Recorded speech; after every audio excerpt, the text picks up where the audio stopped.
censo, cuando cuentes cabeza. Hay diferentes formas, pero el concepto es cuando seamos enumerados por el Eterno. A mí me gusta verlo, la traducción es correcta, cuando levantes, pero me gusta este concepto de ser contado, ser tomado en cuenta por nuestro Abba Kadosh. Porque de eso se trata, de que seamos tomados en cuenta por nuestro Padre Celestial, pero al mismo tiempo la pregunta viene, ¿estamos dejándonos contar por el Eterno? ¿Estamos dejándonos contar? ¿Queremos ser nosotros parte de ese número? Es un concepto que estaremos explorando hoy en día en esta parashá de Kitisa. Más adelante, si podemos ver lo que estaremos viendo en la Torah, Éxodos, Shemot 30:11 al 34:35. En la conclusión profética tendremos a Primera de Reyes, Malachim Aleph, 18:1 al 39. Y también dentro del pacto renovado tendremos a Mateo 17:24-27 y Marcos 9:1 al 10. Siempre les recuerdo, no leemos todas las escrituras contenidas en todos estos capítulos porque es imposible en cierto tiempo determinado. Entonces, nuevamente les recuerdo, estamos en Kitisa y esto se traduce normalmente como cuando levantes censo, cuando cuentes cabezas, cuando enumeres al pueblo. El concepto es que seamos parte del censo que Hashem, Yahweh, nuestro Elohim, está tomando. Lo tomó del pueblo en un momento determinado en el desierto, frente al Sinaí, pero también hoy día está tomando cuentas el Señor, porque el Señor desea contarnos. No necesariamente que nosotros nos contemos, que nosotros contemos al pueblo israelita o que nosotros estemos tomando censo, pero que Él nos está tomando el censo. Y es importante, también es importante recordarles, hermanos, que hoy es el Shabbat Pará de 2021, viernes 5 de marzo al sábado 6 de marzo. O sea, es decir, al caer el sol. Es el 22 de Adar de este año 5781. Y esto es recordando, no solo voy a hacer un pequeño recuento sobre lo que es el Pará Adamá, que es, ¿verdad?, el hecho de la Pará Adumá, que es la vaca roja. Y voy a leer algunas cosas que tenemos enfrente. Este es el decreto de la Torah que Hashem ha ordenado, diciendo: habla a los hijos de Israel y te tomarán una vaca completamente roja, que no tiene defecto, y sobre la cual no ha venido un yugo. Eso está escrito en Bamidbar, que es Números 19:2. Este es un ejemplo de la ley de la Torah que se considera completamente por encima de la comprensión humana. Todavía los mismos sabios tienen diferentes opiniones, ¿verdad? Muchos están en acuerdo con otros, pero hay mucha incógnita sobre lo que significa esto de la Pará Adumá, que es prácticamente un misterio creo profundo, hermoso y que radica esencialmente en la manifestación mesiánica. ¿Okay?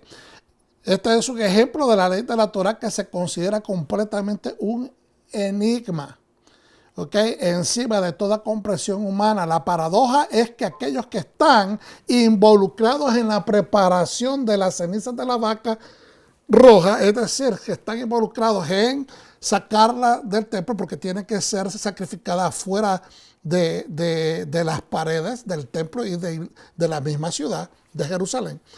era llevada, bueno, en este caso están en el desierto.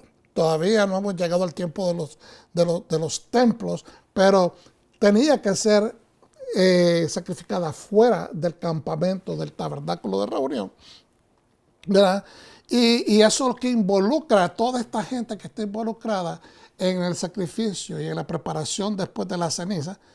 Terminan ellos en calidad de impuros por estar tocando las mismas cenizas que están dirigidas para la purificación del pueblo.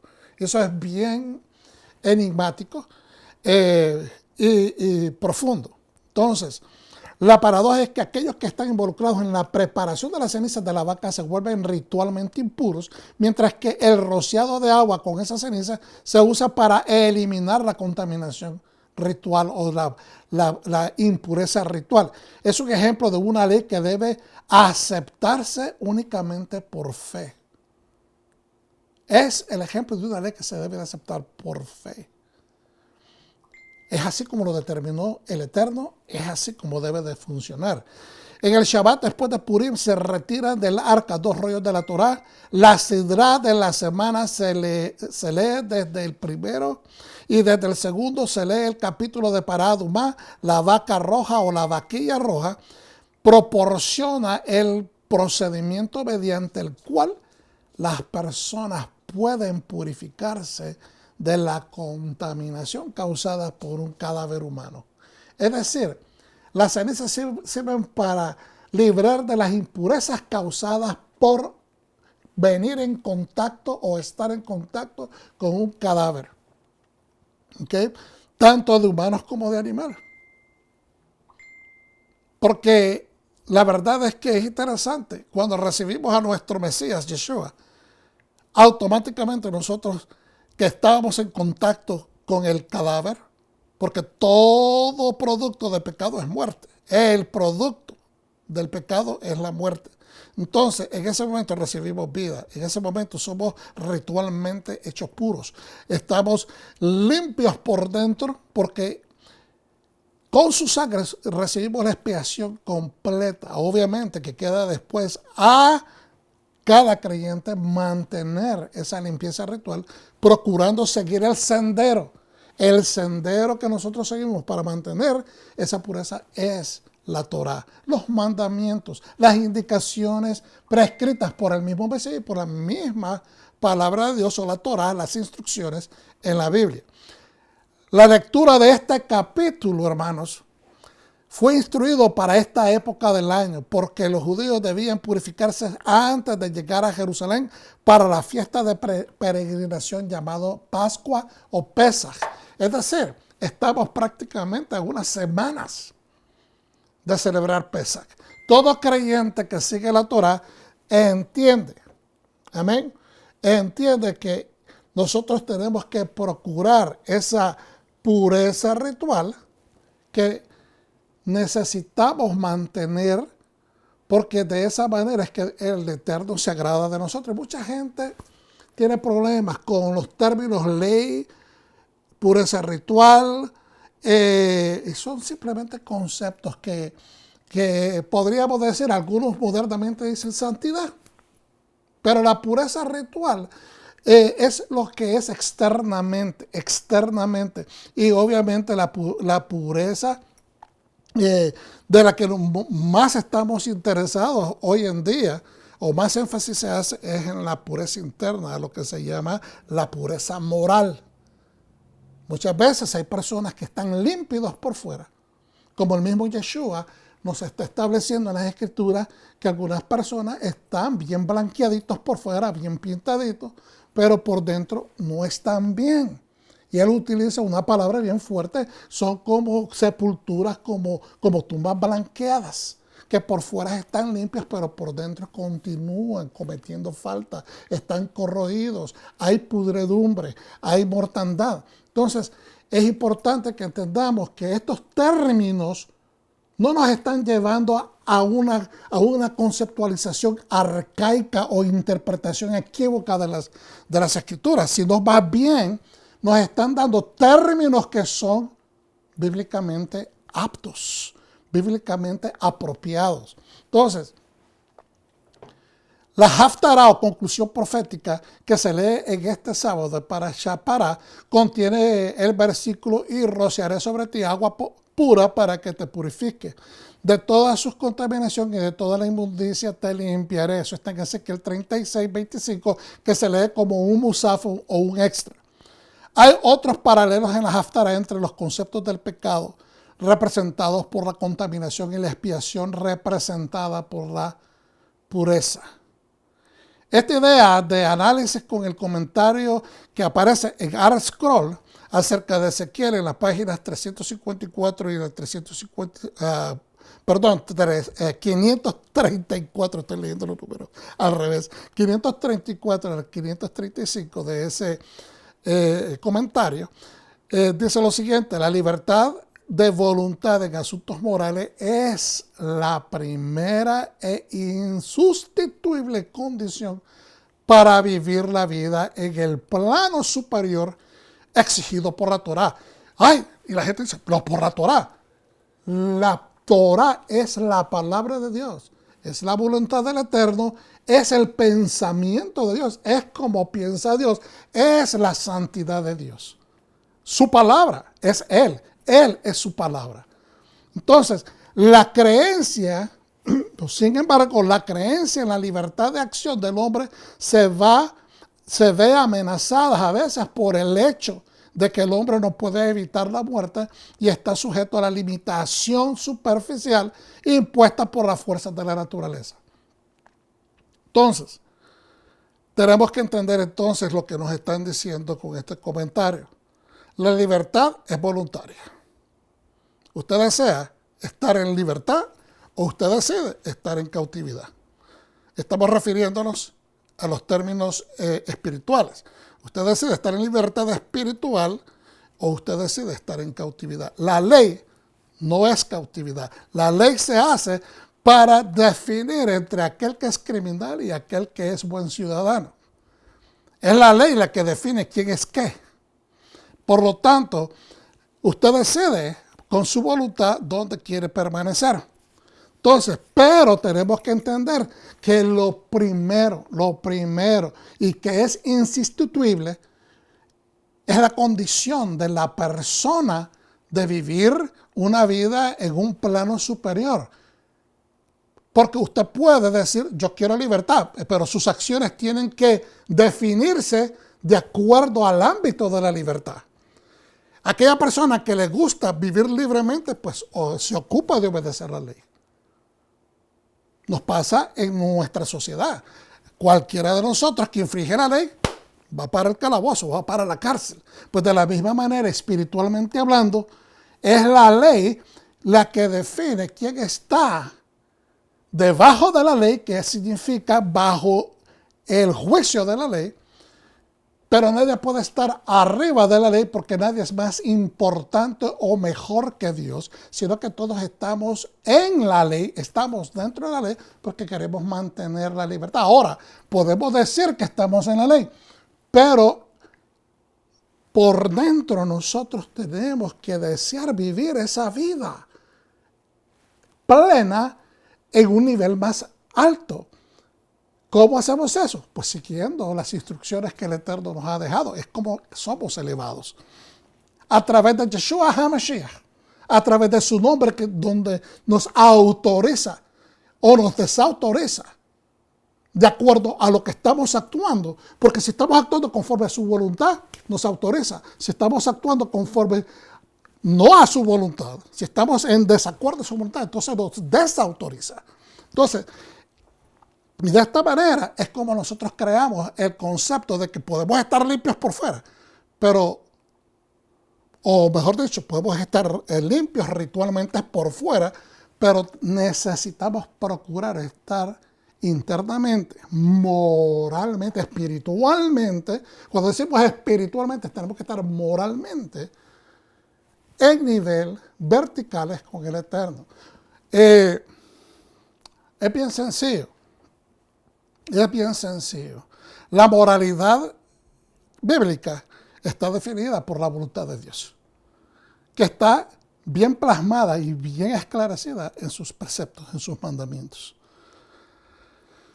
La creencia entonces en la libertad de acción del hombre se ve amenazada por el hecho de que el hombre no puede evitar la muerte.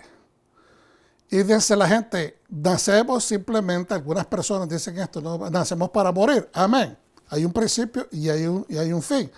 Pero durante la vida también nosotros tenemos percances, tenemos choques, tenemos encuentros, tenemos tentaciones que nos trae de cerca de una forma espiritual con elementos de muerto, con elementos, ¿me entiendes?, de la muerte. Porque si una persona está viviendo en contra de la voluntad de Dios y vive simplemente bajo las concupiscencias de sus deseos, pues está caminando, está vivo, pero está en vida, está muerto, porque no está de acuerdo al concepto divino, no está en vida, está caminando hacia la muerte. Y no es a la muerte física de la cual todos tenemos que algún día llegar, pero la muerte espiritual. Por eso Yeshua nos dice bien claramente que no tengamos miedo de la muerte en sí física, sino que tengamos miedo o temor de aquel que puede provocar nuestra muerte espiritual. Entonces, la creencia en la libertad de acción del hombre se ve amenazada por el hecho de que el hombre no puede evitar morir y está sujeto a las limitaciones superficiales impuestas por las fuerzas de la naturaleza. Pues somos más susceptibles que lo que creemos que somos. Por eso nos tenemos que cuidar. Por eso es que tenemos que recordar que necesitamos de un Salvador, que necesitamos de Yeshua HaMashiach, de Jesucristo. Tu Salvador, mi Salvador, el Salvador del mundo, la única opción de salvación. Y yo digo y agrego esto en mi propio pensamiento y sin temor a equivocarme, hermano. Y no lo digo de manera arrogante, lo digo bajo convicción en el Espíritu. Que por eso envió Dios al mundo a su Hijo unigénito, para que todo aquel que cree en Él no se pierda, mas tenga vida eterna. Juan 3:16. En todo ese versículo se encierra toda la Biblia. Porque toda la Biblia es acerca del Mesías. Toda la Biblia nos lleva a un punto de convergencia de los tiempos, espacios, que es el regreso del Mesías, el establecimiento de su reino aquí en la tierra. Te invito a que procures acercarte a esa vaca roja. Esa vaca roja nos habla de su sangre, pura, completa. Esa vaca roja hoy en día está en búsqueda de un espécimen completo, perfecto. Y se tiene que encontrar que no tenga cierto número, o sea, tiene que ser roja perfecta. No se puede encontrar pelos ni spots, ni puntos donde hay otros colores en la piel de esa vaquilla. ¿Por qué? Porque habla de la perfección de la sangre de Yeshua. Y qué interesante es, y termino con este pensamiento, porque realmente la vaca roja es un enigma todavía para los sabios de la antigüedad y para los modernos. Pero si nosotros vemos de que todo lo que tocaba a Yeshua era bendecido, todo lo que tocaba a Yeshua era bendecido, era sanado. Toda persona con la que él hablaba, su vida era transformada. Sin embargo, tenía detractores, muchos detractores, que todo importaba que en cuánta perfección, en cuánta santidad él actuaba, siempre buscaban a un pero. Siempre lo acusaban de estar él cometiendo fechorías o transgresiones en contra de la Torá, cuando nuestro Mesías es un rabino ortodoxo completo que cumplió la ley a la perfección. Sin embargo, todo lo que tocaba a él se purificaba, pero ante los ojos de la gente, no solamente a él lo acusaban, sino que perseguían a aquellos que recibían el beneficio. Persiguieron al ciego por recibir su vista, persiguieron al que estaba lisiado y porque estaba recibiendo su propia bendición en Shabbat. Persiguieron a aquella mujer por por bendecirlo a él en agradecimiento, que rompió el frasco de alabastro y el perfume, lo criticaron. Todo lo que hacía Yeshua era criticado, pero todo lo que él tocaba bendecía. Y entonces veo ese paralelismo de que qué interesante que todos los que se involucran en la preparación de las cenizas de la vaca roja terminan siendo ellos ritualmente impuros. Pero todo lo que esa ceniza toca, toda persona que toca recibe el beneficio de ser limpio, de ser traído a su óptima condición ritual de pureza. Y es interesante simplemente observar eso. Lo dejo con ese pensamiento y vamos a continuar con Kititza en este día. Shabbat Shalom, y seguimos adelante. Vamos a hacer la oración antes de leer, a pasar a leer. Baruch atah Adonai hamevorah, Baruch Adonai hamevorah leolam baed, Baruch atah Adonai Eloheinu melech haolam, asher bacharmanu mikol ha'amin, v'tadaranu et torato. Baruch atah Adonai noten hatorah. Bendecido es Yahweh y bendito es Él, bendito es Adonai y por siempre será. Bendito eres Yahweh, nuestro Elohim, Rey del universo, quien nos escogió entre las naciones y nos instruyó con su Torah. Bendito es Hashem, dador de su Torah.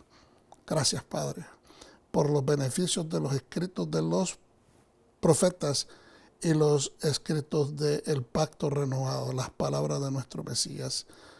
Amén. Vamos a Éxodo del 30:11 en adelante, pero antes vamos a comenzar con un resumen de la Parashá Kititza. La nación de Israel, Am Israel, es orientada a contribuir cada uno de ellos, cada persona o cada varón, un medio shekel de plata, una media mitad, o eso es redundante, la mitad de un shekel de plata para expiar a personas de 20 años para arriba, cuando sean contados por el censo. Cuando sean contados por el censo, ese dinero será por el santuario y exclusivamente para el mantenimiento del santuario. Se dan las instrucciones para construir el Kior. Es un lavacro gigante de agua para el santuario. Esto es de máxima utilidad para el proceso de los sacerdotes en hacer sus labores, tanto de los sacrificios como presentarlos, ¿verdad?, ante el altar. Y entonces es ahí donde ellos se iban a lavar para poder proseguir haciendo todas las funciones dentro de esa área de los sacerdotes. Se preparaban el Shemen Sayid, los aceites de oliva puros de unción, y el Ketoret, que es el incensario, el incienso. Betzalel y Ahiliab, dos maestros de obras y artesanos, sabios de corazón, son asignados al cargo de la construcción del santuario. Qué lindo es ser tomado en cuenta por el Eterno, que reconozca las virtudes, la vocación, las capacitaciones de cada uno de sus siervos, y él escogió con su dedo a estas dos personas fuera de 600,000 varones. Dice, sus kilim, sus utensilios, ¿verdad? Estos artesanos, sabios de corazón, son asignados al cargo de la construcción del santuario, también de sus kilim, de sus utensilios, y los rajitim, los muebles. Los rajitim, los muebles. El pueblo es mandado nuevamente a observar el Shabbat. Interesante. Nuevamente, el pueblo es mandado a recordar, a observar el Shabbat. Y este recordatorio del Shabbat está a través de toda la Torá. Hay una serie de manifestaciones de Dios recordándole al pueblo constantemente de guardar el Shabbat. Eso nos debe dar una simple guía, nos debe de servir de una pista bien directa para el pueblo moderno de que Dios desea que nosotros guardemos el día que Él prescribió. No otro día prescrito por los hombres o donde los hombres asumieron que debería de ser cambiado. Cuando Moshe no regresa rápido de su reunión con Hashem en el monte Sinaí, la gente se desespera y hace un becerro de oro y lo adora. A esta abominación se le conoce como el Het Ha-Egel. Het, pecado, Ha-Egel, el becerro, ¿verdad? Es de oro. Hashem menciona que va a destruir a la nación errante de Israel, pero Moshe intercede por ellos. Moshe desciende del monte cargando las tablas del testimonio grabadas con el dedo, ¿verdad?, de nuestro padre Kadosh. Y estos son los Aseret Hadivrot, los 10 preceptos, los 10 mandamientos, las 10 palabras, viendo a la gente pecar y bailar alrededor de un ídolo, el Egel Ha-Saav, un becerro de oro. Están bailando alrededor del Egel Ha-Saav, un becerro de oro. Impresionante debe haber sido eso. Y también descorazonante. Moshe, irritado por el pecado del pueblo, rompe las lujot, las tablas, rompe las lujot, destruye el becerro de oro y pasa sentencia de pena capital, ejecutando a los líderes y seguidores que integraron a cometer ese ese pecado de perversa rebelión, que eso es prácticamente como podríamos traducir correctamente Ma'al. Es un deseo de pecar con todo el uso de tu conciencia y de tus facultades, y que sabes que estás mal, pero vas en rebeldía en contra de Dios. Entonces eso es lo que se considera un Baal, pecado de perversa rebelión contra Hashem. Más tarde Moshe se vuelve hacia Yahweh y le dice: ten misericordia del pueblo. Vuélveme a ver acá, hermanos. Cuando usted tiene un líder que está abogando, que se preocupa por las almas del pueblo, cuando usted tiene un moré, que usted tiene un pastor que está constantemente intercediendo por su pueblo, créame que Dios va a escuchar, porque Dios escucha el corazón de los buenos pastores, el corazón de los buenos moré, el corazón de los buenos roe. ¿Ok? Y entonces Moshe se torna a Dios y le dice: ten misericordia de tu pueblo que sacaste de Egipto. Estamos parafraseando. Pero si no los perdonas, bórrame a mí primero de tu libro que has escrito. Y eso nos da una especie de apuntador hacia el Mesías que estuvo dispuesto a morir, llegar a la muerte con el objetivo de salvar al pueblo. Adonai perdona, pero dice que los efectos del pecado serán sentidos por muchas generaciones. Dios perdona, pero los efectos de nuestras faltas, o sea, traen consecuencias, y a veces inmediatas y a veces a lo largo. Primero Hashem propone mandar un ángel junto al pueblo para seguirlos, pero Moshe nuevamente intercede e insiste que Elohim mismo sea quien los acompañe hasta la tierra prometida. Yo creo que más de muchas veces en comentarios veo como que lo observan como exigente a Moshe. Pero creo que su persistencia era porque su corazón deseaba dos cosas importantes. Una, que el pueblo estuviera a salvo, y dos, que no solamente estuvieran a salvo, sino que la cobertura de Dios estuviera sobre ellos. Y yo creo que eso no se puede ver de ninguna manera como algo que uno esté demandando fuera de la voluntad de Dios. Al contrario, Yeshua nos dice que a veces no recibimos porque no pedimos, y a veces cuando pedimos, pedimos mal. Pedir mal es pedir fuera de la voluntad de Dios. Entonces aquí Moshe estaba pidiendo algo que no era ajeno a la voluntad del Eterno. ¿Qué es lo que le dijo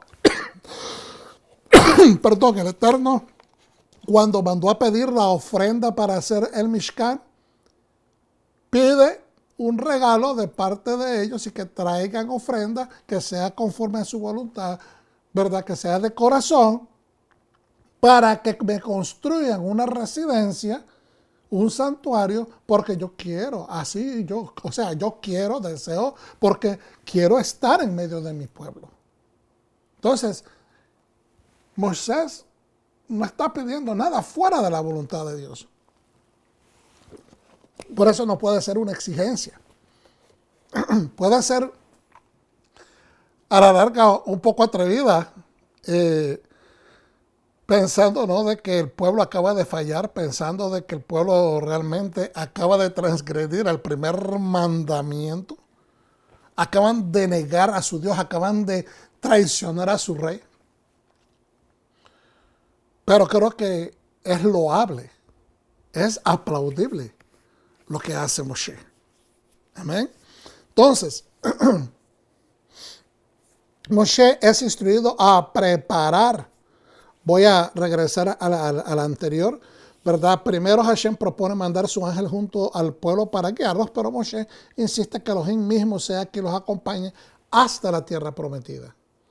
Moshe es instruido y prepara un nuevo par de lujot, un par de tablas, y sube la montaña una vez más, donde Dios reinscribe el pacto en estas segundas tablas.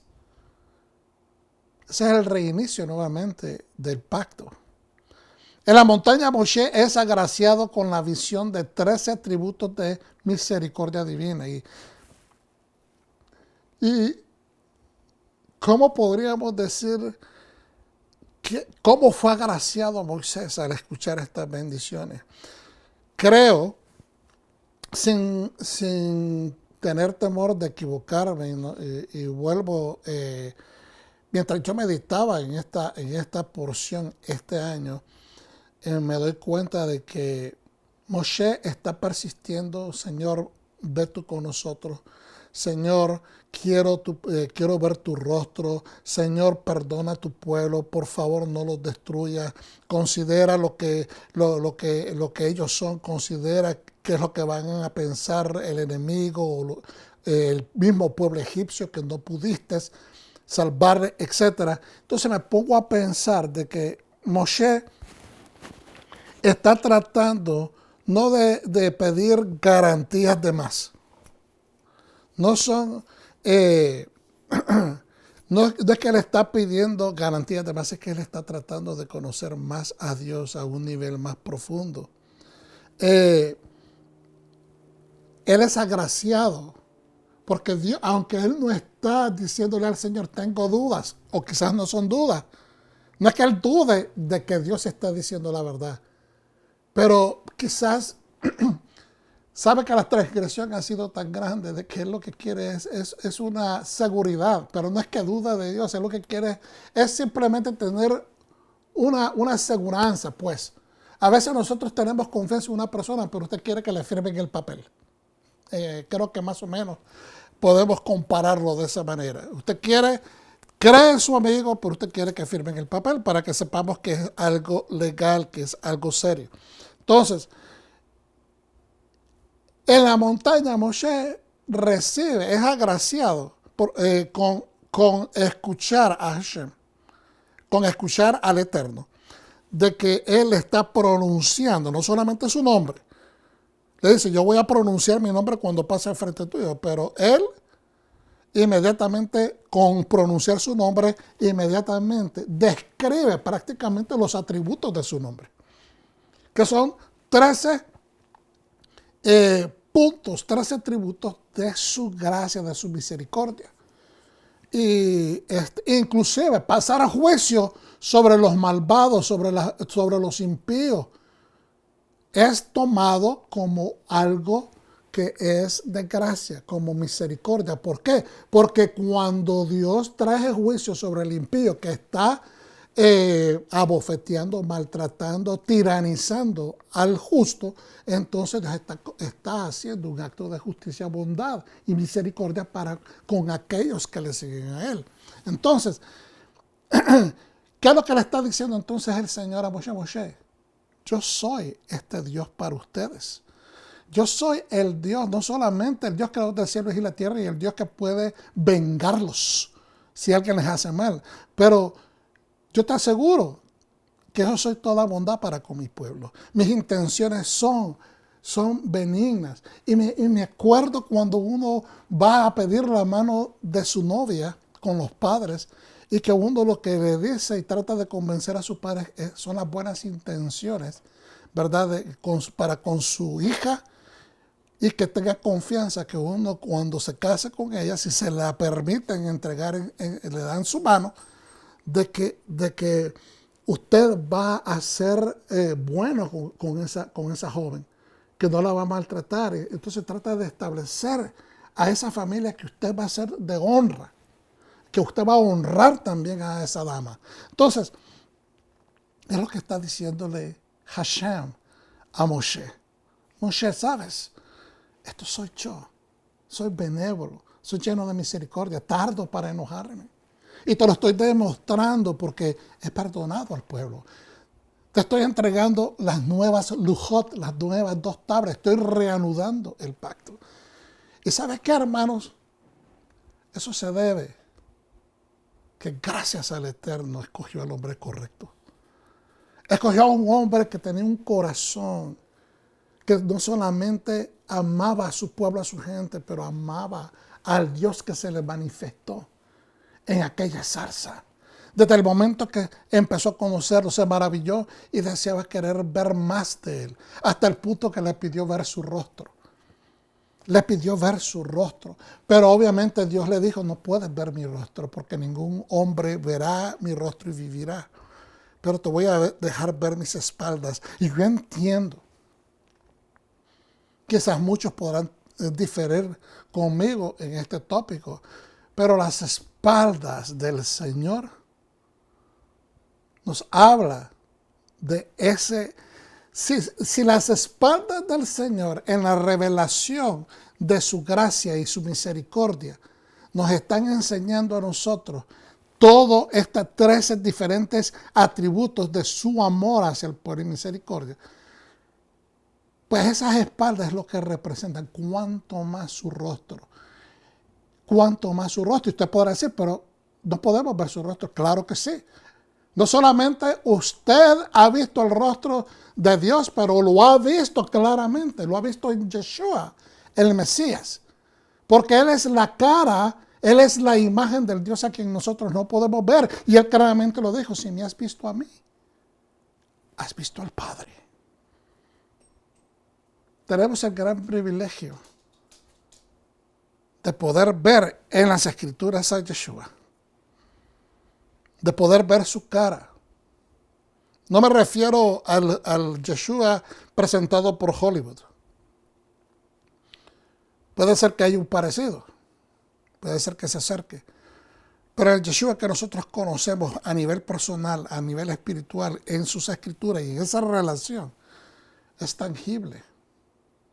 Es casi que lo estamos viendo cara a cara.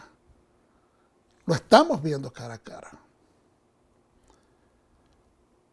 En la montaña, Moshe entonces fue agraciado con la visión de los 13 atributos de misericordia divina. O sea, recuérdese, no es una misericordia, son 13 atributos de misericordia.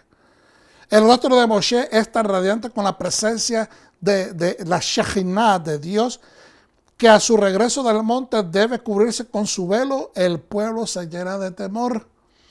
Obviamente, maravillados, pero con temor. El brillo de la piel de él es porque la presencia de Dios ha estado, ¿verdad?, tan cerca que está sobre su rostro. Esa presencia sobre el rostro de Moshe se retira solo cuando habla con Hashem para poder así enseñarle la ley al pueblo. Él va al tabernáculo, la columna desciende, se pone sobre la puerta para que nadie entre, y ahí él habla con Moshe. Moshe sale y después va a enseñarle al pueblo. ¡Qué tremendo! ¡Qué maravilloso! El rostro brilla cuando estamos en contacto directo con Hashem, con el Abba Kadosh. Tenemos que entender que el contacto con la palabra nos hace diferente. El andar, el implementar su Torah nos hace diferente, nos hace oler diferente, nos hace caminar y ser percibidos diferente. Puede causar una serie de cosas, a muchos los va a agraciar. A algunas personas a veces les trae convicción y se sienten incómodos. Algunas personas se molestan porque esa incomodidad los mueve a celos o a repudio. No podemos hacer nada en contra de esas reacciones. Cuando Yeshua se manifestaba, hasta los demonios se manifestaban. Pero era para que el mismo Yeshua los echara fuera y beneficiara a aquellas personas que estaban siendo agobiadas o aturdidas por estos ataques.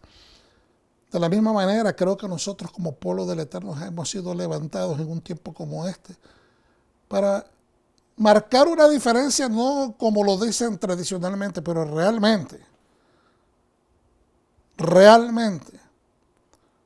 establecer ese rostro brillante con la voluntad del Eterno. Le guste a quien le guste, acepte quien acepte, prefiera a quien lo prefiera. Hermanos, no podemos irnos por diferentes caminos. Somos lo que somos. Somos el pueblo de Dios. Somos el pueblo de Hashem. Somos los redimidos por la sangre del Cordero y no podemos tener ni miedo ni vergüenza de ello. Seguimos adelante entonces. Quitesa. En Mateo 17, 24, 7 dice lo siguiente en referencia al impuesto del templo. Y ahí tienen unas gráficas. Espero que le pongan atención. No es nada más para adorno de la diapositiva, pero mire, aquí usted tiene ejemplos del Tyrian shekel, que es más o menos el shekel con que se pagaba en el siglo I. En el tiempo de Yeshua, muchos historiadores eruditos y también eruditos religiosos concuerdan de que este es el shekel que se pagaba en el tiempo de Yeshua. ¿Okay? Esto se utilizaba para pagar los impuestos, se utilizaba para pagar o hacer intercambios con los cambistas en el templo. También es el shekel que pudo haber encontrado Peter o Pedro o el Kefas dentro de la boca del pez cuando Yeshua lo mandó a pescar, y también las 30 monedas que Judas recibió cuando le pagaron por entregar a nuestro Señor. Ahora, prácticamente es lo que dicen los historiadores y creo de que es interesante poderlo tener acá y aprender acerca de estos asuntos.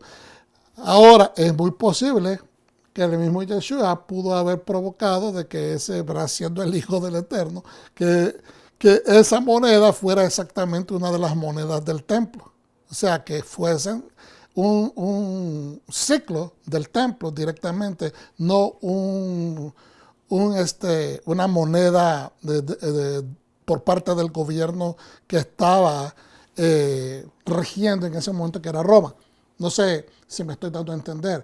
Que así como pudo ser, porque los historiadores dicen que pudo haber sido, porque esto es lo que estaba en circulación en ese momento, lo cual no estamos diciendo que no es así, pero también podemos pensar de que podría ser de que, siendo Yeshua, la moneda que encontró fue perfecta y de acuerdo al templo. Es nada más una sugerencia, que es una sugerencia. Entonces vamos a proceder a leer Mateo 17, 24, 27 sobre el impuesto. Cuando llegaron a Cafarnaúm, se acercaron a Pedro los que cobraban las 2 dracmas y dijeron: ¿vuestro maestro no paga las 2 dracmas? Y él contestó: sí.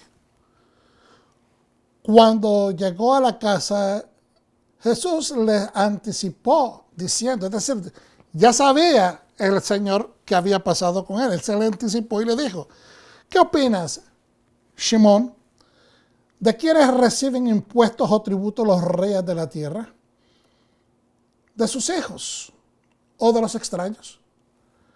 Y cuando respondió Pedro, ¿verdad? Dijo él, de los extraños. Yeshua le dijo, entonces los hijos están exentos. Fíjense bien lo que le está diciendo. Entonces los hijos están exentos. Sin embargo, para que no les ofendamos, ve al mar, el mar de Galilea, y lanza un anzuelo y el primer pez que salga, tómalo. Ábrele la boca y hallarás un estatero, o moneda, o shekel. Tómalo y dáselo por mí y por ti. ¿Por qué un shekel? Porque se pagaba medio shekel. Entonces, al pagar medio shekel por Yeshua y pagar medio shekel por Pedro, pues automáticamente es un shekel completo. Entonces llevó la moneda. Es interesante. Vamos a explorar un poquito eso más. ¿Por qué yo utilizo esta metodología de enfocarme en una escritura del pacto renovado antes de empezar con la porción de lleno? Porque estamos buscando al Mesías y tenemos que entender que la palabra del Eterno es un monolito. Desde el principio a fin todo está interconectado. Y lo que estamos buscando en cada escritura es dónde está el Mesías. Porque es hacia Él donde nos dirigimos. Nuestra ruta no es para ningún otro lado, sino que es llegar al Mesías. Como lo decía Pablo, seguimos desechando, ¿verdad?, todo lo que nos hace peso a izquierda y derecha, sin salirnos ni a izquierda y derecha, y vamos directamente al precio, al premio. Vamos directamente a la meta. Ese es Yeshua. Parashá Kitisa es la parashá número 21 en la secuencia de todas las parashá anuales. Y vamos a leer empezando del verso 11 en el capítulo 30. Y dice, habló Yahweh a Moisés diciendo, cuando formes el censo de los hijos de Israel, o cuando levantes el censo de los hijos de Israel, de aquellos que han de ser empadronados, de aquellos que hayan de ser registrados o contados, entonces cada uno pagará el rescate de su alma a Yahweh al ser censado, al ser contado, para que no haya plaga entre ellos al censarlos. Entonces se paga este medio shekel con el objetivo de asegurar al pueblo de que no va a haber plaga en medio de ellos. Lo cual implica vida, garantía de vida, garantía que Dios está cubriendo. Esto es lo que ha de dar todo el que pase por el empadronamiento o el registro. Medio ciclo según el ciclo del santuario, según el ciclo del santuario, de acuerdo a la medida del ciclo del santuario. Dos diferentes medidas. El ciclo es de 20 geras. Medio ciclo será la ofrenda para Hashem. Todo el que pase por el empadronamiento de más de 20 años pagará la ofrenda a Yahweh. El rico no aumentará la cantidad, en paréntesis, ¿verdad? Ni el pobre disminuirá la cantidad que yo estoy estableciendo. Eso es prácticamente lo que está estableciendo la Escritura. Vuelvo y repito. El rico no aumentará ni el pobre disminuirá del medio ciclo al entregar la ofrenda a Hashem para hacer expiación por vuestras almas. Y tomarás de los hijos de Israel el dinero de las expiaciones y lo emplearás para el servicio de la tienda de reunión, es decir, para el mantenimiento. Y serás para los hijos de Israel como memorial delante de Yahweh, para hacer expiación por vuestras almas. Será como un memorial, ¿verdad? Y yo tenía aquí una nota que compartí el año pasado que dice prácticamente de que el mismo Maimónides establece en Shekelim 1.5 o 1.5 que el medio shekel mencionado en la Torá pasó a ser un tributo requerido en el templo anualmente. Y la medida como se medía, que era equivalente a 160 granos de cebada u 8 gramos de plata. El precio de hoy, yo hice una calculación, venían siendo como alrededor, la plata en este momento está como 80 y tantos centavos por gramo, tengo entendido. Y entonces viene siendo como 6, casi $7. Eso fluctúa. Así es de que si usted mira esta enseñanza y ha pasado el tiempo, puede ser de que haya una variante, obviamente. Pero pasó a ser después anualmente, porque ahí mismo te lo dice la palabra. Es un memorial delante de Yahweh. Si dice que es un memorial, es que se debe de recordar constantemente. Y constantemente se traduce anualmente.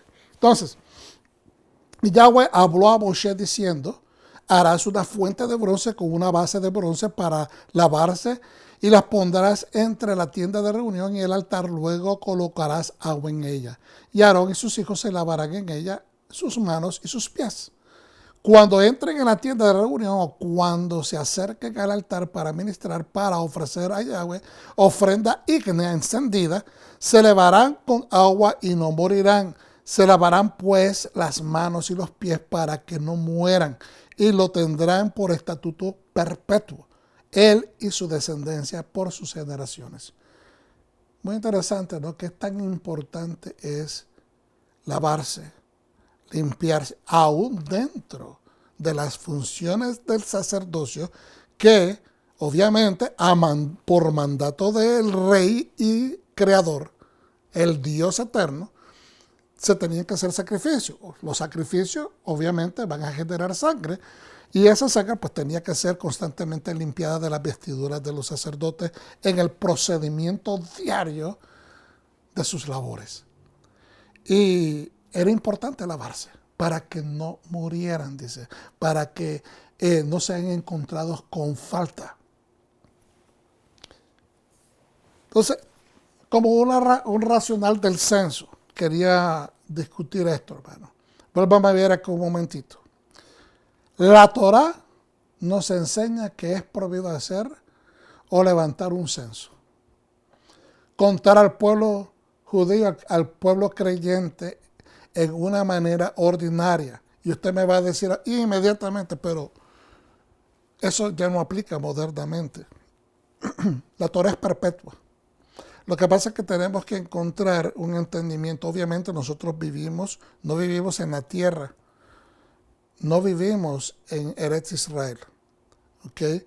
Y algunos mandamientos son para ser ejecutados dentro de los perímetros de la Tierra Santa. Pero cuando decimos que esto ya no es válido, debemos de tratar de ser bien explícitos, porque hay ciertos valores que son válidos. Nosotros como pueblo del Eterno tenemos, obviamente, el pueblo del Eterno en Yeshua, que vive fuera de la tierra de Israel. Nosotros tenemos costumbres que no se tienen allá. Normalmente cada 10 años se hace un conteo, un censo de los países, que en cada país, para saber cuánto ha generado en población la nación, cuántas personas hay.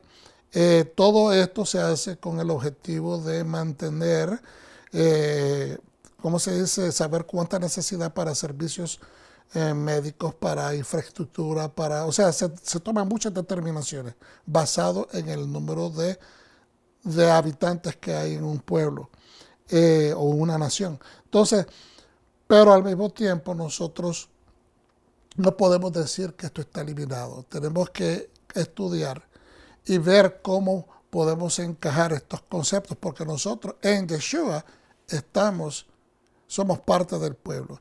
Y una de las cosas que a mí me llama mucho la atención, y quizás pues muchas personas no estén de acuerdo con esto, pero dice la palabra, de que la ley es una, tanto para el natural como para el extranjero. Y eso es algo que a mí me hace ver de que tal vez no se pueden hacer exactamente, específicamente, darle seguimiento a un mandamiento, pero se puede procurar transferir ciertos valores espirituales al concepto, tratando de embellecer y acercarnos más a lo que Dios realmente quiere que nosotros cumplamos.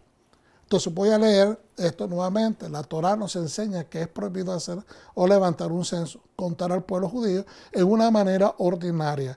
Para cuando hay necesidad de hacerlo, debe ser conducido pidiendo al pueblo que haga una contribución de objetos, los cuales pueden ser contados después. Las cosas, ¿verdad? Sí se pueden contar, el pueblo no. Entonces hay una metodología que Dios estableció en la misma Torá de contar cosas, objetos, en vez de contar personas. Pues prácticamente hay papeles. Los papeles se cuentan, pero también los papeles traen información. Pero es simplemente un punto que debemos de estudiar más a fondo. Pero lo dejo con este pensamiento. Hay cosas que tal vez eficazmente no las podemos llevar a cabo, pero espiritualmente podemos tratar de adoptar lo mejor que podemos para embellecer o para acercarnos al mandamiento. En el caso del pueblo de Israel, en el desierto, el censo se condujo pidiendo a ricos y pobres, quienes tuvieran más o menos, no importaba, que donaran y contribuyeran medio shekel. Que tuvieran más o que tuvieran menos, no importaba. Lo importante era que dieran medio shekel todos por igual. Es una responsabilidad comunitaria. ¿Por qué Dios establece que este es un medio de expiación?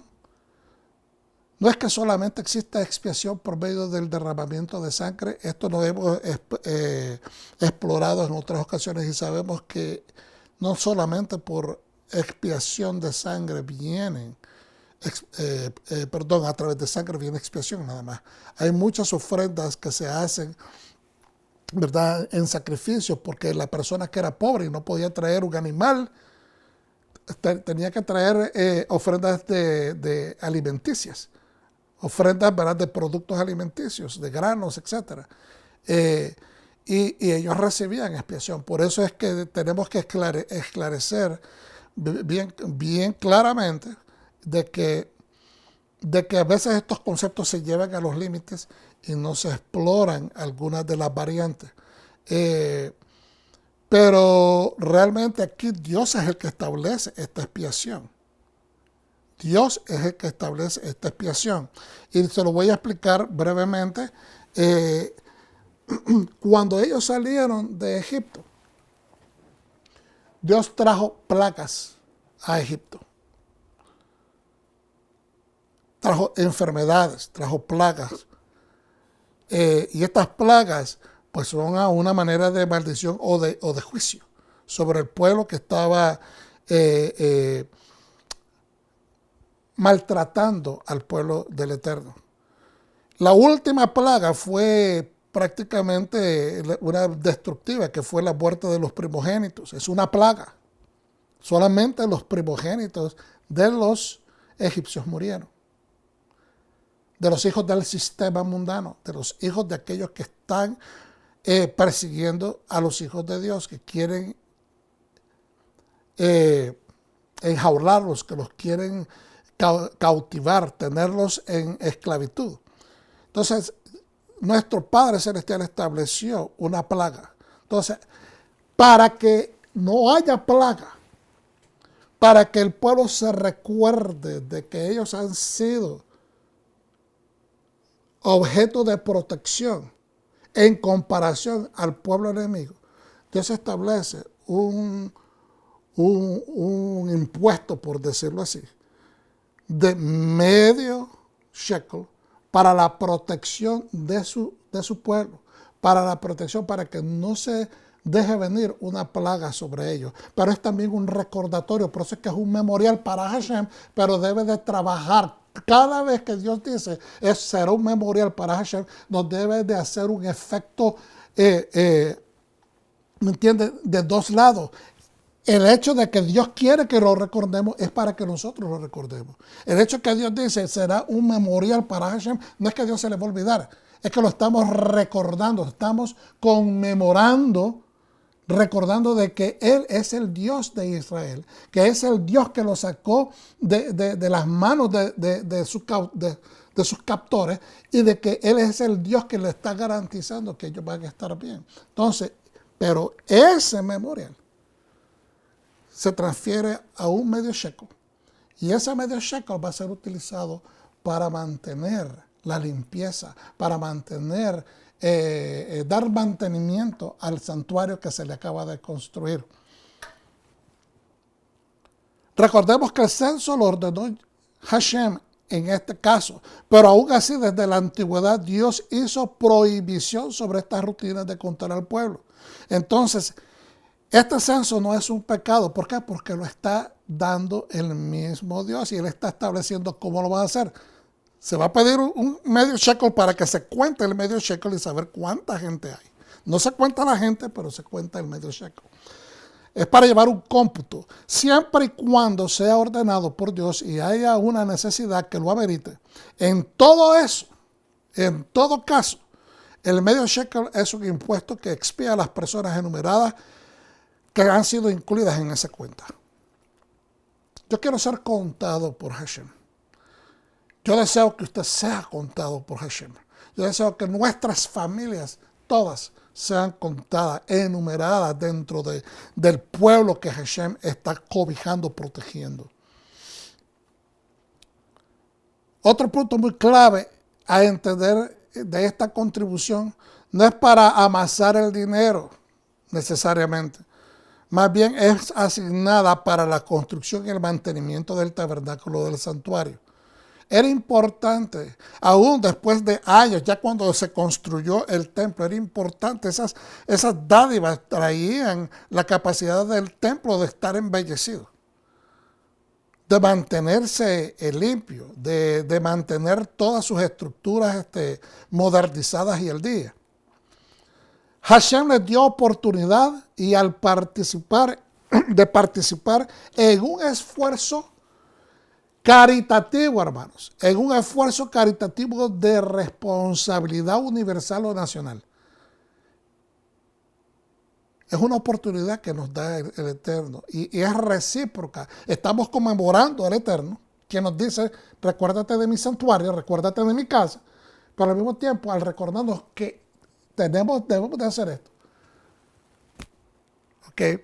Nosotros estamos recordando de que necesitamos de la protección de nuestros padres, que somos hijos de un rey, que somos servidores también de un rey y que debemos de cooperar para que la manutención de su santuario se mantenga. Y cualquiera diría, bueno, pero esto es para la tierra, para estar allá cuando esté el templo, cuando estemos ahí. Bueno, tenemos que transferir, esto es uno de los mandamientos que nosotros podemos utilizar espiritualmente, porque hoy necesitamos, hoy más que nunca, mira hermano, se han cerrado miles de iglesias alrededor del mundo por la falta económica, porque la gente dejó de atender. Obviamente estábamos en medio de una pandemia y esto ha traído prácticamente un caos económico, un caos que vertiginosamente ha destruido, ha desmembrado a muchas iglesias, a muchos lugares de adoración. Hay gente que celebra eso. Usted sabe eso. Que hay gente que está celebrando de que la iglesia está sufriendo. Pero si nosotros nos damos a la tarea de recordar que esto es una responsabilidad nacional, y cuando digo nacional me estoy refiriendo a nivel de reino. Acuérdense, hermanos, que no existen dos reinos. Yo siempre estoy repitiendo esto como disco rayado. Somos un solo reino, los judíos y el pueblo creyente en Yeshua, el Mesías. Somos el mismo pueblo, de los dos va a ser uno. Y necesitamos entender que mientras nosotros no apoyemos, mientras nosotros no levantemos las manos de la obra, las manos se caen. Y mientras las manos de la obra del Eterno en la tierra se caen, el enemigo toma ventaja. Y eso es lo que está pasando en estos mismos momentos. Se está desatando un ataque no directo, pero indirecto. Es diferente socialmente, culturalmente, legislativamente. Hay muchas cosas que están sucediendo en todas partes del mundo, no solamente en los Estados Unidos. Tenemos que tomar conciencia. Tenemos que sacudirnos un poco y dejar de pensar en el yo. Dejar de pensar de que si esta situación continúa, no sabemos lo que vamos a pasar y entonces estamos amasando supuestamente para el futuro y estamos descontando la presencia del Eterno en medio de nosotros. No, yo sé, algunos de ustedes están pensando que no hay garantía de que Hashem esté en algún lugar si no se está siguiendo la Torah, si no se está siguiendo de acuerdo a lo que dice la palabra.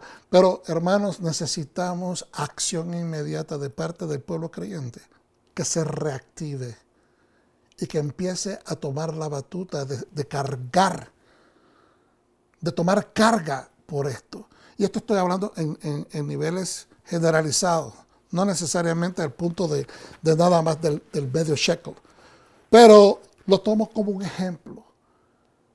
Si aquí con un medio shekel, que era la contribución de cada ciudadano de 20 años para arriba, y se lograba el mantenimiento del Mishkan, de la tienda de reunión, y después eventualmente de los templos, el primero y el segundo, ¿verdad? Entonces, ¿por qué no podría ser de que con un esfuerzo menor nosotros podamos empezar a reactivar el motor del pueblo creyente aquí en la tierra? Es importante que tomemos en cuenta. Si el medio ciclo está en el pacto renovado, me preguntaron una vez, ¿sí está el medio ciclo? Sí, claro que está. Lo acabamos de leer. Yeshua lo pagó. Ahorita que acabamos de leer de Mateos. Entonces, y es algo interesante, quizás novedoso y extraño para algunos, porque lo han visto como un tax, lo han visto como un impuesto, lo han visto como una situación de que era para el pueblo romano que se le estaba pagando. No. Él está pagando el impuesto de acuerdo al medio ciclo. Entonces, por eso es que le digo, puede ser novedoso para muchas personas que están escuchando este concepto por primera vez, porque nunca se nos ha enseñado desde ese punto de vista. Si entendemos el contexto histórico-cultural, comprenderemos el pasaje y conectaremos los cabos adecuadamente. Algunas versiones son más claras que otras y eso ayuda a poder identificar este suceso, de que está relevantemente hablando acerca de el medio ciclo. Entonces muchas veces la gente dice, bueno, pero es que Yeshua está hablando de que los hijos no deben de pagar. A mí se me enseñó también de que como eran los judíos y esa era la tierra de ellos y que el que estaba colectando el tax eran los romanos, entonces a eso es lo que se refería Yeshua, que los ciudadanos judíos no deberían de estarle pagando taxes a los romanos. Así lo enseñaban. Pero el contexto es diferente. Estamos hablando del medio shekel, que era para asegurar que no haya plaga dentro del pueblo, que era también para motivos de levantar censo y que era también para motivos de la manutención del templo.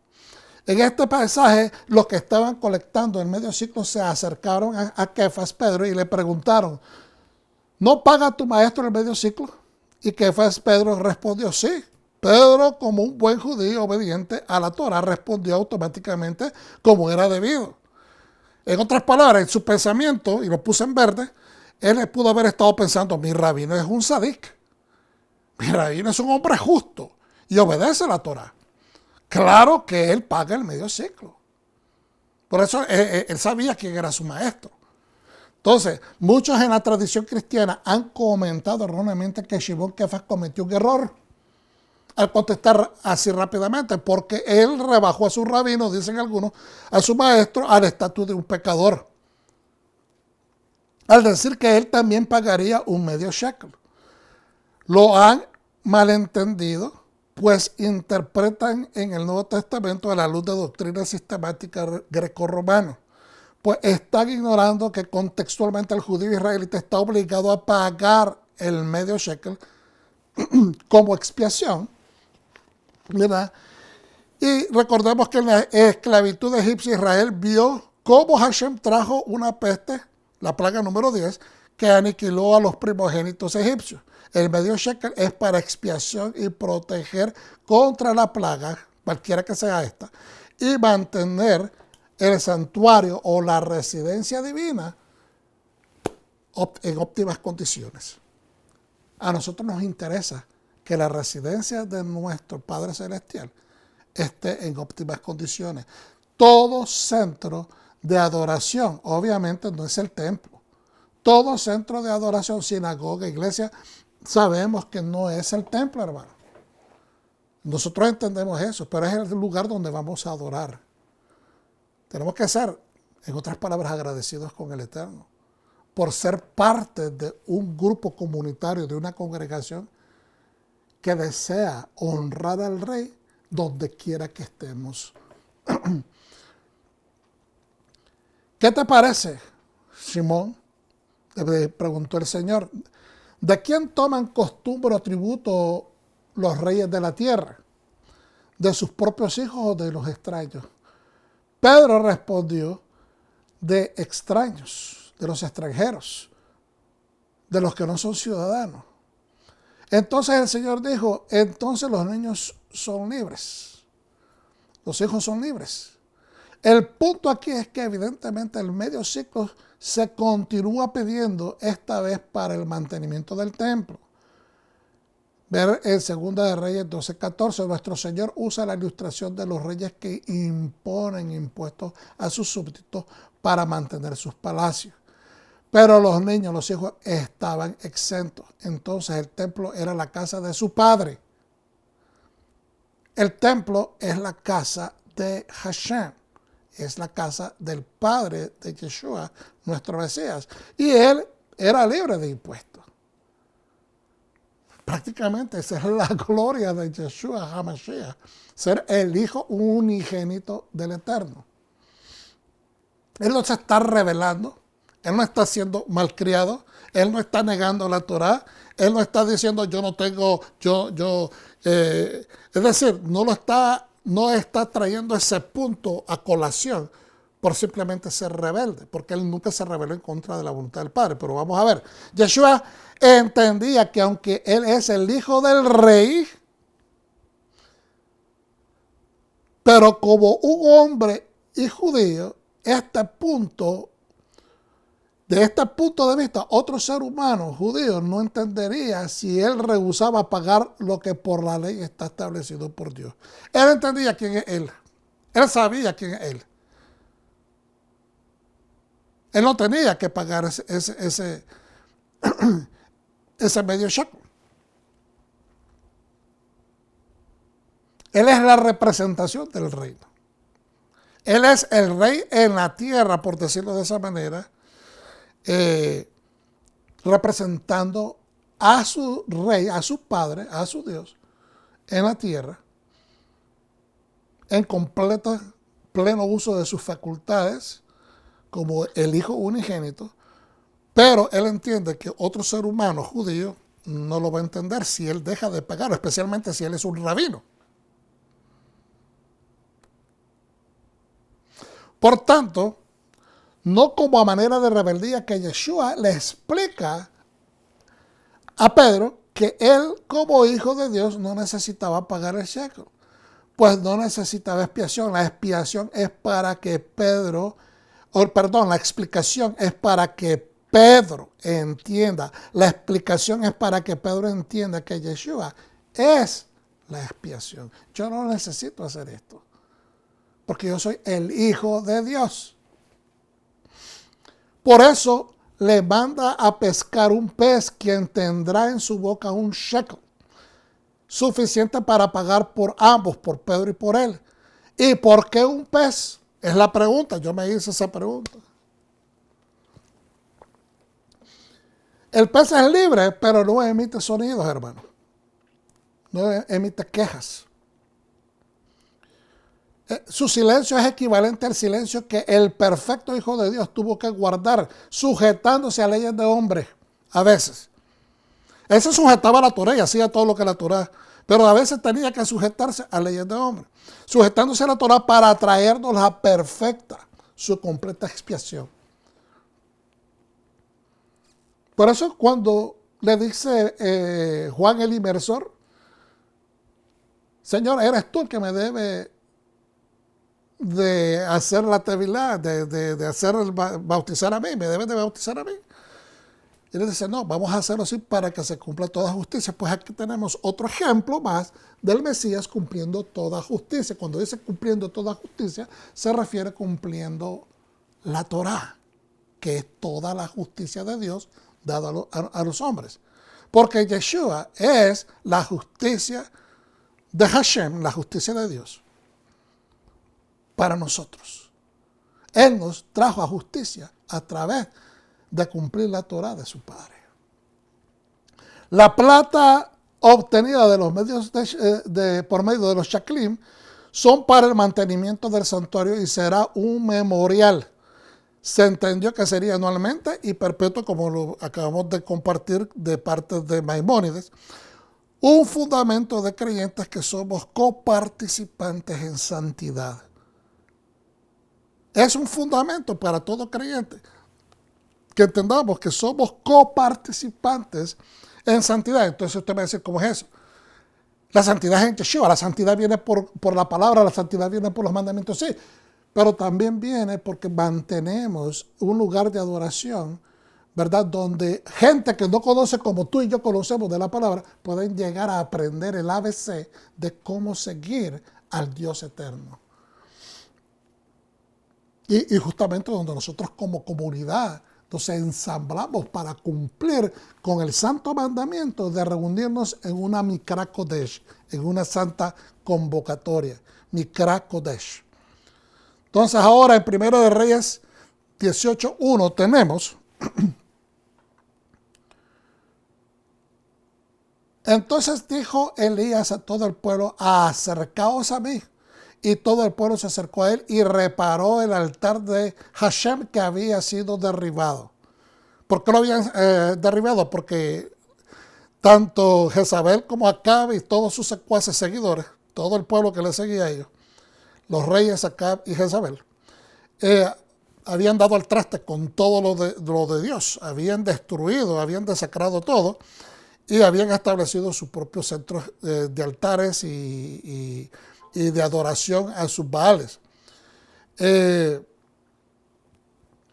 Elías tomó 12 piedras conforme al número de las tribus de los hijos de Jacob, el cual le fue dada palabra de Hashem diciendo, Israel será tu nombre.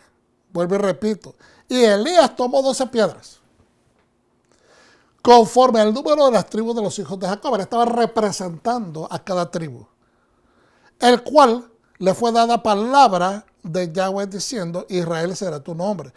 Esto está hablando de que Jacob, a él se le dijo, Israel será tu nombre. A las 12 tribus, a los 12 hijos de Jacob, a ese grupo de tribus se le llamó Israel. A él se le llamó Israel, por eso es que el pueblo se llama el pueblo de Israel. Y con las piedras construyó un altar en el nombre de Hashem e hizo una zanja alrededor del altar en que cupieran 2 medidas de grano. Preparó luego la leña, cortó el novillo en trozos y lo colocó sobre las leñas y dijo, llenad 4 cántaros con agua y derramadlo sobre el holocausto y sobre la leña. Y agregó, háganlo por segunda vez. Y lo hicieron por segunda vez. Y dijo todavía, dijo aún, hacedlo por tercera vez. Y lo hicieron por tercera vez. 3 veces llenaron de agua lo que él estaba preparando como sacrificio.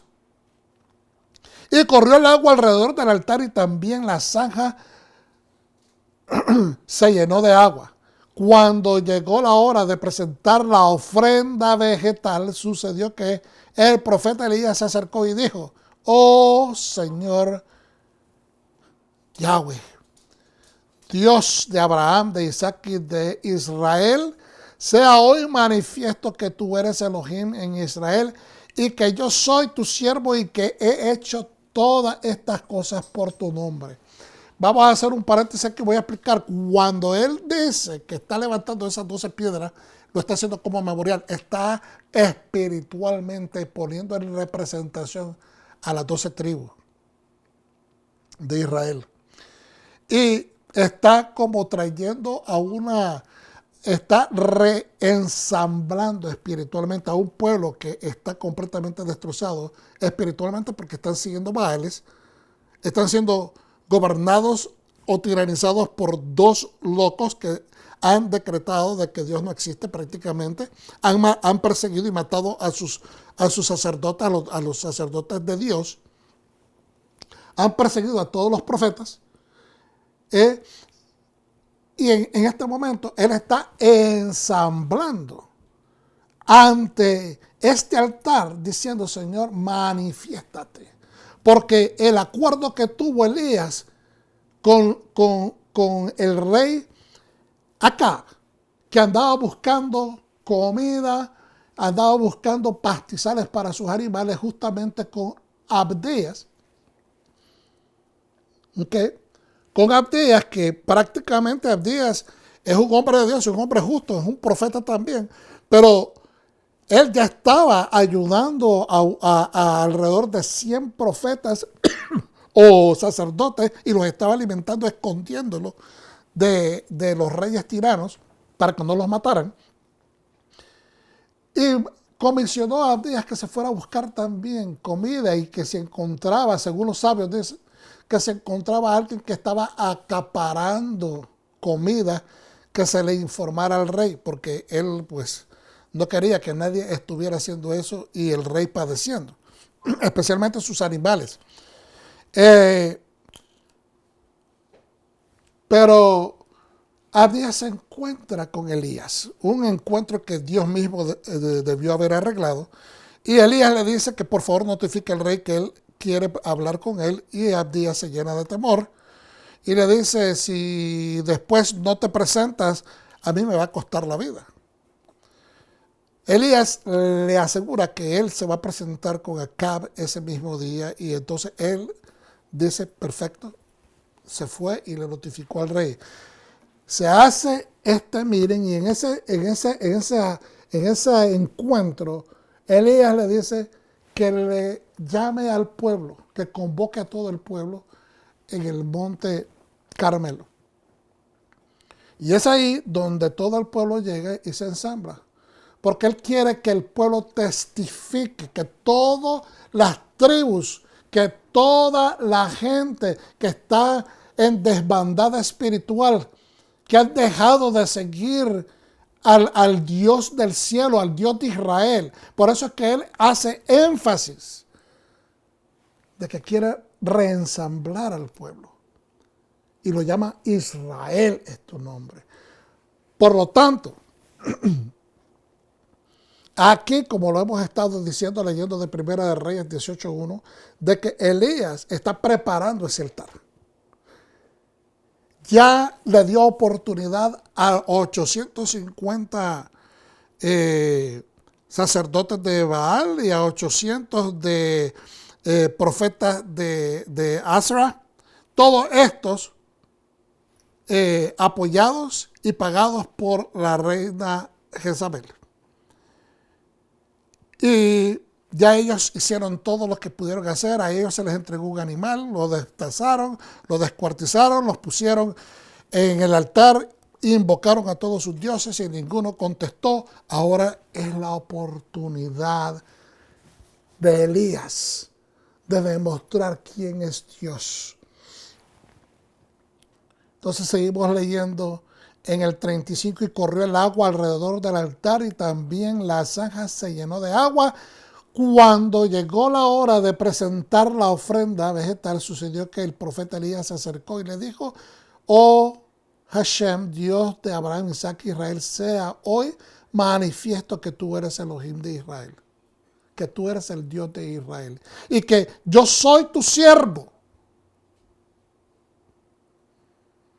que tú eres Dios de Israel y que yo te sirvo a ti. Y que he hecho todas estas cosas por tu palabra. Tú fuiste el que me llamaste. Tú fuiste el que me dijiste, ya los 3 años de sequía han pasado desde que pronunciaste palabra que se traería sequía a esta tierra, ¿verdad? A causa del pecado que había en Israel, causados por Acab y Jezabel. Y él lo llamó para que hiciera todas estas cosas. Respóndeme, oh Yahweh, respóndeme. Y este pueblo sabrá que tú, oh Hashem, eres Ha Elohim. Y que tú haces volver sus corazones, que tú provocas que ellos hagan teshuvah. Que tú provocas que ellos regresen, retornen a ti.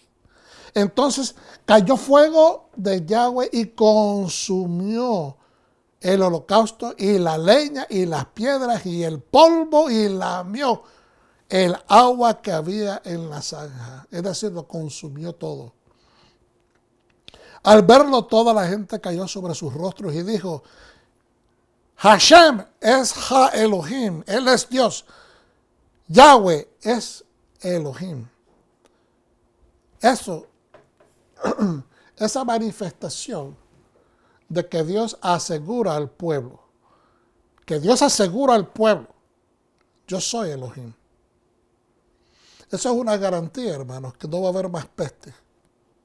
Eso es una garantía de que la muerte que se estaba desatando en Israel, tanto la plaga de la sequía, porque eso es una plaga realmente, es una consecuencia de la maldición que se ha traído a causa de la muerte, del pecado, de la injusticia. Entonces se pronunció sequía. Y esa sequía automáticamente trae hambruna. Y la hambruna trae peores consecuencias porque trae injusticia. Trae maltrato entre unos y otros. Y de parte de los gobernantes a veces trae también abusos. Leyes que no son correctas. Entonces se viene desatando porque todo el mundo está peleando por la sobrevivencia. Entonces es una plaga. Se convierte en una plaga. Entonces ahora Dios con su presencia retorna los corazones a través del oficio de profeta de Elías. El Señor se manifiesta, retornando, haciéndole ver al pueblo que ellos han estado siguiendo a Baales, como dijéramos, a ídolos que tienen ojos, tienen boca, tienen oídos, tienen nariz, pero ni huelen, ni hablan, ni ven, ni escuchan. Son dioses mentirosos, dioses inexistentes. Y la presencia del Eterno por un hombre que se da la tarea de invertir hasta podría traerle la consecuencia su propia muerte. Pero este varón, Elías, un hombre de Dios, decide obedecer a Hashem y trae el espíritu de todos esos desobedientes al lugar correcto.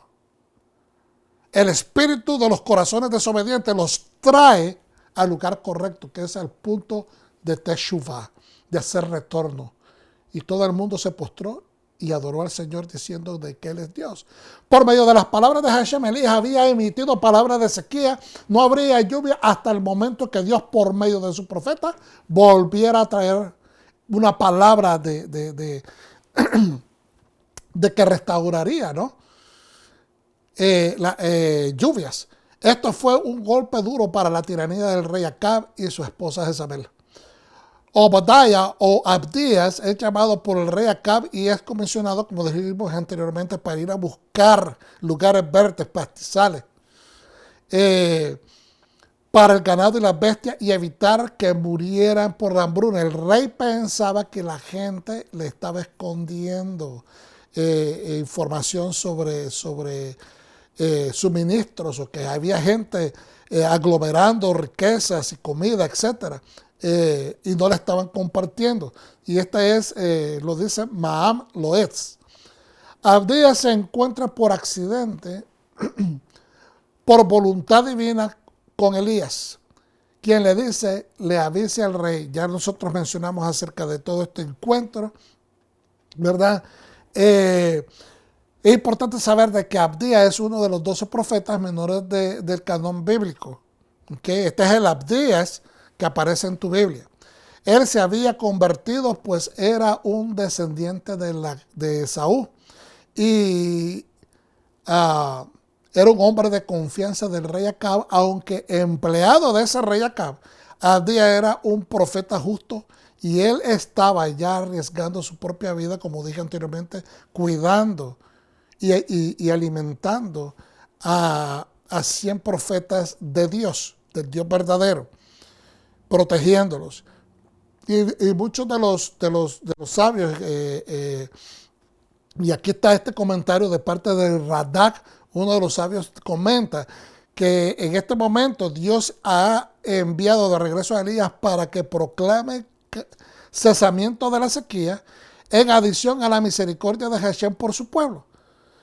Y era también por consideración de aquellos 7,000 que no habían doblado rodillas frente a Baal y eran fieles a Hashem, pero también porque muchos en el pueblo, ante la larga calamidad, entendieron que era juicio por sus faltas y también se arrepintieron. Es decir, de que antes, dicen los sabios, de que antes de que se manifestara este fuego del cielo con poder que provocó Elías invocando al Eterno, de que ya habían gente que se estaban arrepintiendo, ya habían gente que habían entendido que a causa de sus adoraciones a Baales, a causa de estar buscando, celebrando los árboles de acera y siguiendo a otros dioses, es que se les había venido esta maldición.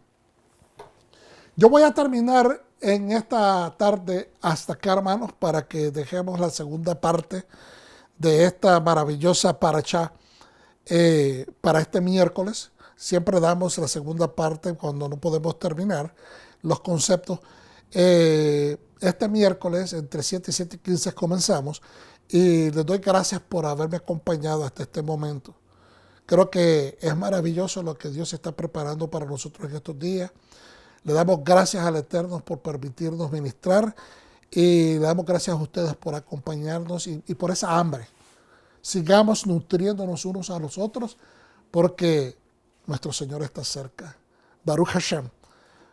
Bendito sea su nombre. Baruch haba b'shem Adonai. Bendito sea el que viene en el nombre del Eterno. Y hermanos, nos vemos pronto. Shalom. Me despido de ustedes, el pastor Gabriel Galán de Raíces de la Fe. Amén.